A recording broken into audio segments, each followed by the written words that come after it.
পড়াশোনা হয়ে গেছে তো?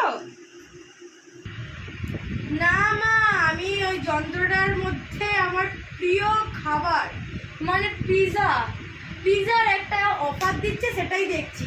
আর এমনি তো আমার পিজা খেতে ভালো লাগে, তো রাত্রিরে আর কিছু করতে হবে না। আরে আমি তো রয়েছি।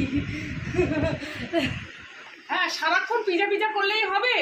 বল, কালকে তো মোমো খেলি, আজকে তোকে পিজা খেতে হবে। আজকে আমি রুটি করেছি, তুই রুটি খাবি।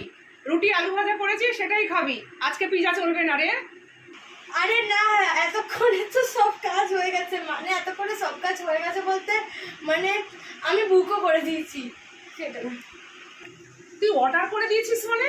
তুই পিজা অর্ডার করা হয়ে গেল? তুই পয়সা পাবি কোথায়? কে দেবে পয়সা? আমি তো পয়সা দেবো না তোকে। তুই পিজা অর্ডার করেছিস? হ্যাঁ, বাবা টাকা দিয়ে দিয়েছে, তুমি কি করবে?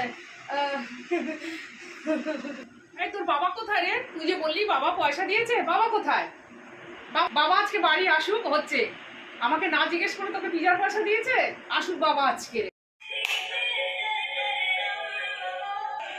আরে হয়েও গেল, অর্ডারটা এসেও গেছে। এবার কি করবে? দাঁড়া, অর্ডারটা নিয়ে আসি। হয়েছে? এসেও গেছে। ঠিক আছে ঠিক আছে, আমি তোমাকে প্রমিস করলাম। এই যে এখন খেলাম,